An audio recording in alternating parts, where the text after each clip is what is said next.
এটি অন্য অন্য ভ্যারিয়েন্টের থেকে আসলে যে খুব বেশি তা নয়। আমাদের যে স্বাস্থ্য ব্যবস্থা গত 54 বছর ধরে চলছে, সেই স্বাস্থ্য ব্যবস্থা ব্যর্থ হয়েছে বারংবার। এই বছরের ডেঙ্গুতে আমরা পাচ্ছি ইন্টারেস্টিংলি, এবং এটা আমাদের কনফিউজ করে দিচ্ছে, যে সে রোগীটি ডেঙ্গুতে আক্রান্ত, কিন্তু তারও সর্দি কাশির লক্ষণ থাকছে।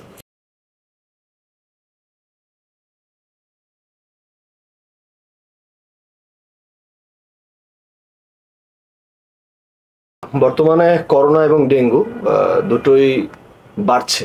মানে এই পরিস্থিতি নিয়ে অনেকেই উদ্বেগ প্রকাশ করছেন। তো এই পরিস্থিতিটাকে আসলে কিভাবে দেখছেন? একে বৃষ্টির মধ্যে ডেঙ্গু বাড়ছে, আবার করোনাও বাড়ছে। তো আপনার কাছে কি মনে হচ্ছে? জি, খুবই সময় উপযোগী একটি প্রশ্ন, ধন্যবাদ। দেখুন, আপনি যেমনটি বলছিলেন যে ডেঙ্গু আমরা জানি যে বর্ষা মৌসুমে বেড়ে থাকে আমাদের, মূলত শহরাঞ্চলগুলোতে একটি সময় বাড়তো, এখন সারা দেশেই বাড়ছে। ঢাকা তার একটি এপিসেন্টার। করোনার ক্ষেত্রেও দুর্ভাগ্যজনকভাবে দেখা যাচ্ছে যে করোনার কিছু স্ট্রেইন, একটি বিষয়ের ক্ষেত্রে বলে রাখা প্রয়োজন যে দেখুন, কোভিড মহামারী আকারে এসেছিল 2019-এ, তবে করোনা যে ভাইরাস সেটি কিন্তু প্রতি বছরই আমাদের দেশে বিরাজমান ছিল, বা বিশ্বের অন্যান্য দেশের ন্যায়, তবে সেটি খুব একটি স্বাস্থ্য ঝুঁকিপূর্ণ ছিল না। তো বর্তমানে করোনা বা কোভিড, ডেঙ্গু এবং একই সাথে আরেকটি ভাইরাসের প্রকোপ খুব আমরা দেখতে পাচ্ছি, চিকুনগুনিয়া। তিনটি ভাইরাসই বেশ ভালো আকারে এই মুহূর্তে শহরাঞ্চলগুলোতে, বিশেষ করে রাজধানীতে অনেক হচ্ছে, এবং এটি আমাদের সকলের জন্য, স্বাস্থ্য ব্যবস্থার জন্য এবং নাগরিকদের জন্য একটি চ্যালেঞ্জ হয়ে দাঁড়িয়েছে। আপনি যদি সংখ্যার ব্যাপারে বলি, যে গতকালকের হিসেব অনুযায়ী, পরিসংখ্যান অনুযায়ী, ডেঙ্গু রোগীর সংখ্যা, আক্রান্ত যারা ভর্তি রোগী, সকলে তো আর ভর্তি হচ্ছে না ডেঙ্গুতে, ভর্তি রোগীর সংখ্যা 240-এর উপরে, এবং করোনাতে আক্রান্ত রোগীর সংখ্যা দেখা গিয়েছে 18। তবে আমাদের ধারণা এই সংখ্যাটি আরও বেশি, কারণ অনেকেই হয়তো করোনা টেস্ট করছেন না, এবং কোন ধরনের টেস্ট করছেন সেটিও একটি গুরুত্বপূর্ণ বিষয় নির্ণয়ের ক্ষেত্রে। ধন্যবাদ। জি, আমরা যেটা শুনতে পাচ্ছি, অনেকেই বলছেন যে বর্তমানে নতুন যে করোনার ভ্যারিয়েন্টটা পাওয়া যাচ্ছে, এটা আগের চেয়েও শক্তিশালী, এবং অনেক ক্ষেত্রে নাকি এটার উপসর্গগুলো বোঝা যাচ্ছে না। এই বিষয়টা আসলে জি, চমৎকার একটি প্রশ্ন করেছেন। উপসর্গগুলোতে ভিন্নতা রয়েছে। বিশেষ করে আপনি যদি দেখেন যে আমাদের পার্শ্ববর্তী দেশ ইন্ডিয়াতে, সাউথ ইন্ডিয়ান রিজিয়নে নতুন একটি ভ্যারিয়েন্ট এসেছে, নিম্বাস। এই ভ্যারিয়েন্টটিতে দেখা যাচ্ছে তীব্র গলা ব্যথা হচ্ছে। এটিকে বিজ্ঞানীরা লেবেল করেছেন রেজর ব্লেড থ্রোট, অর্থাৎ গলা কেটে গেলে যে ধরনের ব্যথা হয়ে থাকে সেই ধরনের ব্যথা হচ্ছে, তার সাথে জ্বর থাকছে, শরীরে ব্যথা থাকছে, দুর্বলতা থাকছে। তবে আসার খবর হলো মৃত্যু ঝুঁকির বিবেচনায় এটি অন্য অন্য ভ্যারিয়েন্টের থেকে আসলে যে খুব বেশি তা নয়। মৃত্যু ঝুঁকি বাড়ছে না, তবে উপসর্গে পরিবর্তন এসেছে। আচ্ছা, অনেকেই বলছেন যে আরটি এবং পিসিআর যে টেস্ট, এই টেস্টগুলোই কি এই ভ্যারিয়েন্টকে নির্ণয় করার জন্য যথেষ্ট, নাকি এক্সট্রা কোনো কিছু প্রয়োজন আছে? চমৎকার প্রশ্ন করেছেন। এক্ষেত্রে দেখুন, একটি বিষয় আমাদের মাথায় রাখতে হবে, সেটি হলো করোনা ভাইরাসে কেউ আক্রান্ত কিনা এটি নির্ণয় করার দুটি রাস্তা রয়েছে। একটি সহজ রাস্তা, সেটি হলো অ্যান্টিজেন পরীক্ষা, যেটি র্যাপিড টেস্ট আমরা বলে থাকি। যে আপনি পয়েন্ট অফ কেয়ার, হয়তো কোনো প্রতিষ্ঠানে যাচ্ছেন, আপনি আপনার লালা নিয়ে ওনারা হয়তো 10-15-20 মিনিট পরে জানিয়ে দিচ্ছে, অ্যান্টিজেন টেস্ট। দেশের সব জায়গাতেই ফ্যাসিলিটিস আমাদের আছে, এটি একটি মাধ্যম। দ্বিতীয় মাধ্যম হলো আরটিপিসিআর, বা যে পরীক্ষাটি আপনি বলছিলেন। অ্যান্টিজেন টেস্টে আমরা অধিকাংশ ক্ষেত্রেই দেখতে পাচ্ছি নেগেটিভ আসছে, কিন্তু তাদের উপসর্গ, লক্ষণগুলো করোনার সাথে সামঞ্জস্যপূর্ণ। আরটিপিসিআর এর ক্ষেত্রে আপনি যে বলছিলেন যে কেবল আরটিপিসিআর কি যথেষ্ট, নাকি আলাদা সিকোয়েন্সিং এর প্রয়োজন হচ্ছে? নতুন ভ্যারিয়েন্ট আমাদের দেশে এসেছে কি আসেনি, এবং কোন কোন ভ্যারিয়েন্ট এসেছে সেটা বুঝতে গেলে আমাকে অবশ্যই আলাদা সিকোয়েন্সিং করতে হবে। এবং আমাদের যদি পার্শ্ববর্তী দেশে বলি, সেই দেশে কিন্তু একাধিক ভ্যারিয়েন্ট এই মুহূর্তে রয়েছে। যেমন নিম্বাসের কথা বললাম, তার বাইরে LF7 হচ্ছে গুজরাটে এই ভ্যারিয়েন্টটি ঘুরছে, এবং আরও 2-1 পদের ভ্যারিয়েন্টই সাউথ ইস্ট এশিয়াতে ঘুরছে। তবে সবার শেষে আসার কথা যেটি, কোনোটি খুব ফ্যাটাল নয়, অর্থাৎ মৃত্যু ঝুঁকি বাড়াচ্ছে না, তবে সংক্রমিত হচ্ছে, মানুষের সাফারিংস বাড়ছে, কষ্ট পাচ্ছে, তবে মৃত্যু যে একেবারে হচ্ছে না বিষয়টি তা নয়, কিছু কিছু কেস কিছু কিছু ক্ষেত্রে হচ্ছে, বিশেষ করে যারা ভালনারেবল গ্রুপ অফ পিপল, যারা সিনিয়র সিটিজেন্স, যাদের অন্যান্য কোনো অঙ্গের মেজর কোনো রোগ রয়েছে, তারা কিন্তু ঝুঁকিতে থাকছেন এবং তাদের ক্ষেত্রে মৃত্যু ঘটছে। জি। চিকিৎসা পদ্ধতি থেকে পরিবর্তন আসছে নাকি আগে মানে নতুন ভ্যারিয়েন্টের কারণে, নাকি আগে যেভাবে আপনারা ট্রিটমেন্ট দিচ্ছেন একই ট্রিটমেন্টেই কাজ হচ্ছে? চিকিৎসা পদ্ধতির ক্ষেত্রে আপনি জানেন যে এই রোগগুলো ভাইরাস রোগ, মূলত চিকিৎসা উপসর্গ কেন্দ্রিক। তবে গত করোনা প্যান্ডেমিকের সময় কিছু অ্যান্টিভাইরাস, যেটি বিশেষ করে করোনা ভাইরাসটির বিরুদ্ধেই লড়ছে, এরকম কিছু ওষুধ বের হয়েছিল। সেই ওষুধগুলোর প্রচলন বর্তমান করোনাতে আমরা খুব একটা করছি না। বর্তমান ভ্যারিয়েন্টে সেই ওষুধগুলো কাজ করবে কি করবে না এটি সময় বলে দিবে। এটি নিয়ে গবেষণার প্রয়োজন রয়েছে। অন্যান্য দেশের ন্যায় আমাদের দেশেও কিছু গবেষণা শুরু হয়েছে, সেটির জন্য সময়ের উপর ছেড়ে দিতে হবে। তাহলে আমি যেটা ধারণা করছি, আপনি আমার চেয়ে ভালো উত্তর দিতে পারবেন, তাহলে কি টিকার ক্ষেত্রেও সেই একই কথা হবে? টিকার ক্ষেত্রে আমরা তো টিকা দিয়েছিলাম। সঠিক। দেখুন, টিকার যে ভ্যাকসিনের যে বিষয়টি, ভ্যাকসিন আমাদের বডিতে একটা ইমিউনিটি দেয়, যেটা একটি প্যান ইমিউনিটি, যে সেই ধরনের যতগুলো করোনা ভাইরাস আছে সবগুলোর এগেনস্টেই সে কিছু কিছু করে প্রোটেকশন দিয়ে থাকে। টিকার ভূমিকাটি সব ভ্যারিয়েন্টেই থাকছে, টিকাতে হয়তো পরিবর্তন আসবে না। তবে টিকার ক্ষেত্রে টিকা দেবার ফলে যে ফায়দাটুকু হচ্ছে তা হলো ফ্যাটালিটি বা মৃত্যু ঝুঁকি কমে এসেছে। হয়তো আমরা আক্রান্ত হচ্ছি, মৃদু আকারে আক্রান্ত হচ্ছি। আচ্ছা, সোশ্যাল মিডিয়ায় তো অনেক ইস্যুস, মিস ইনফরমেশন, ডিসইনফরমেশন ছড়ায়।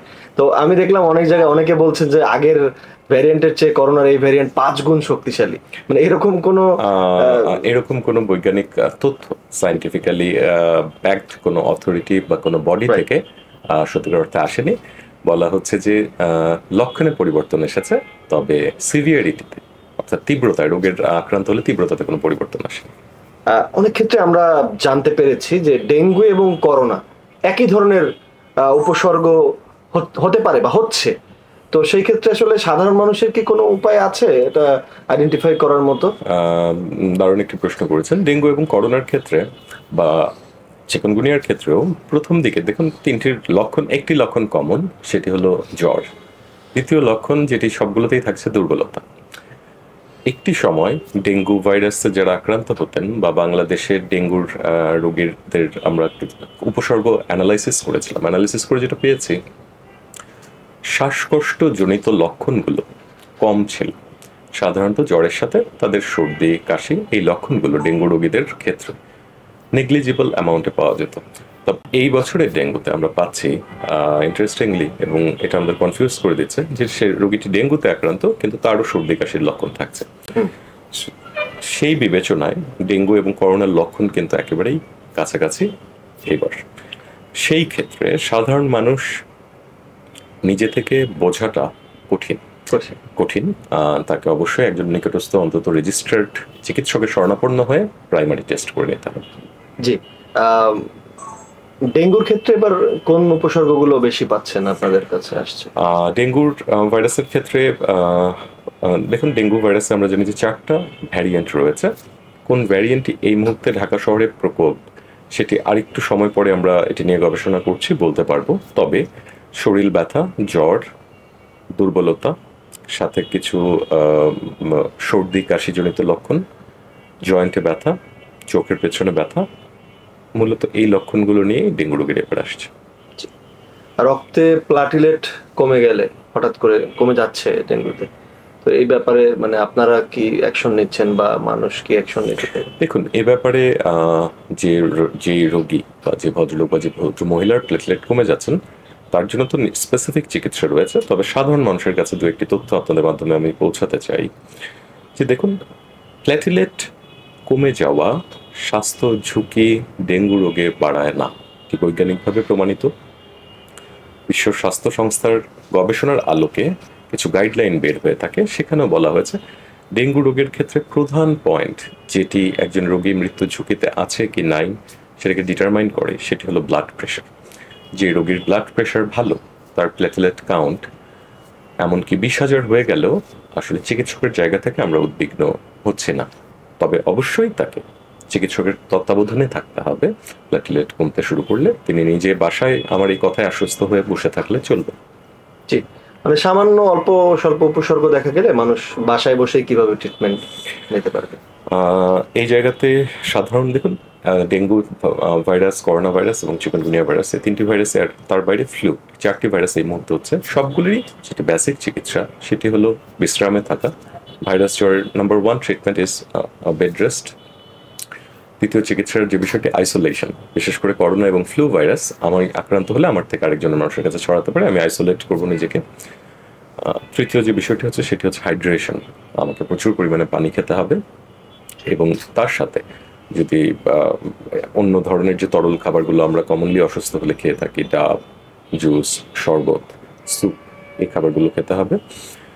জ্বর এবং ব্যথার জন্য কেবলমাত্র প্যারাসিটামল, এটি আমরা এই 4টি রোগেই ব্যবহার করতে পারি এবং এই চিকিৎসাটুকু কেবল একজন সাধারণ মানুষ নিজ দায়িত্বে নিতে পারেন। এর বাইরে আমরা কিছু ক্ষেত্রে অসচেতনতামূলক কাজের দরুন আমাদের কিছু রোগীকে ভুগতে হয়েছে। দেখা গিয়েছে তিনি হয়তো ব্যথার ওষুধের নাম জানেন, তিনি তীব্র ব্যথার দরুন ফার্মেসিতে যে ব্যথার ওষুধ সংগ্রহ করে খাচ্ছেন এবং ডেঙ্গু রোগ হলে সেটি আপনাকে বিপদে ফেলে দিতে পারে। জি, মানে এটা কিন্তু আমরা করি সাধারণত। যেমন আমারও একটা জ্বর জ্বর ভাব হলে আমরা একটা নাপা খাই, একটা নাপা এক্সট্রা খাই, অনেক সময় আরো বেশি কিছু খাই। সো মানে আমাদের কোন পর্যায়ে গেলে আমাকে অবশ্যই হাসপাতালে যেতে হবে? দেখুন, একটি সময় এই জায়গাটিতে আমি স্পর্শ করতে চাই। আমরা যখন চিকিৎসা বিজ্ঞানে ছাত্র ছিলাম অথবা চিকিৎসা শুরু করি, তখন পর্যন্ত একটি কনসেপ্ট ছিল জ্বর হয়েছে, বা আমাদের ছোটবেলায়ও আমরা যা আমাদের বাবা মারা করেছেন, আমাদের জ্বর হয়েছে, আমরা 3-4 দিন পর্যন্ত বাসায় অপেক্ষা করেছি, বিশ্রাম নিয়েছি, পানি খেয়েছি, প্যারাসিটামল খেয়েছি, দেখেছি যদি না সারে তখন আমরা চিকিৎসকের শরণাপন্ন হয়েছি। এখন এই সুযোগটি নাই। কেন নাই? দেখুন, তখন ডেঙ্গু রোগ আমাদের দেশে আসলে সেভাবে ছিল না। আমি যে সময়ের কথা বলছি 1980-র দশক, 70-এর দশক, 90-এর দশক। ডেঙ্গু রোগের ক্ষেত্রে আপনি ডেঙ্গু রোগে আক্রান্ত, আপনার জ্বর হয়েছে, আমরা বলে থাকি আপনি অন্তত দ্বিতীয় দিনই ডেঙ্গু হয়েছে কি হয়নি এই জিনিসটি নিশ্চিত হন। কেন? এটি প্রশ্ন আসতে পারে যে ডেঙ্গু হয়েছে এটি আমার কেন অপেক্ষা না করে দ্রুত জানতে হবে এই কারণে, দেখুন যে কয়টি রোগ আমাদের সমাজে হয়ে থাকে তার ভিতর এই রোগটির মৃত্যু ঝুঁকি বেশি। আমরা যদি নির্ণয় না করতে পারি তাহলে আমি সচেতন হব না, আমি ব্যবস্থা নেব না, তখন মৃত্যু ঝুঁকি রয়েছে। শিশু আর বয়স্কদের জন্য কি আলাদা কোনো রেমেডিস আছে? আলাদা কোনো দেখুন ওষুধের বিষয় নাই, তবে তাদের ক্ষেত্রে নজরদারিটা বেশি রাখতে হবে। যে বিশেষ করে করোনার ক্ষেত্রে যদি আমরা বলি যে করোনাতে বয়স্ক রোগীরা কিন্তু মারা যাচ্ছেন, আমরা সেই মানুষগুলোকে হারাচ্ছি যারা অন্যান্য রোগে আক্রান্ত এবং বয়স হয়েছে। শিশুদের ক্ষেত্রে করোনাতে বাড়তি ঝুঁকি এই পর্যায়ে পাওয়া যাচ্ছে না, তবে অন্যান্য রোগগুলো ডেঙ্গু শিশুদের জন্য বাড়তি ঝুঁকি তৈরি করতে পারে।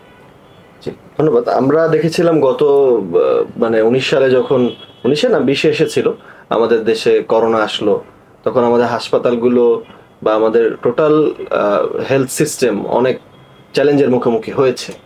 আবারও যদি এই ধরনের সিচুয়েশন আসে, আমরা আসলে কতটুকু প্রস্তুত সেই চ্যালেঞ্জ মোকাবেলার জন্য?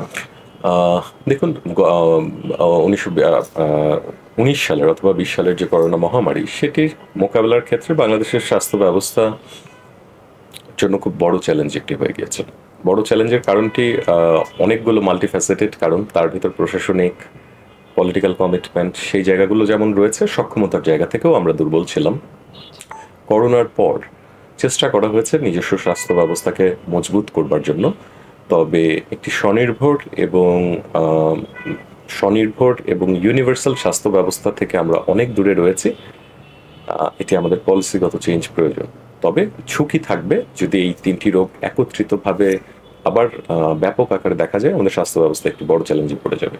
জি, যেহেতু আপনি প্রসঙ্গ তুললেনই, কিছুদিন আগে আপনি একটা সেমিনারে বক্তব্য রেখেছিলেন যেখানে আপনি আলাপ করেছিলেন যুক্তরাষ্ট্রের NHS, মানে এটার আদলে বাংলাদেশের যে UHC মানে ইউনিভার্সাল হেলথ কভারেজ। তো এই বিষয়টা, এটা বিএনপির পক্ষ থেকে একটা প্রস্তাবনা।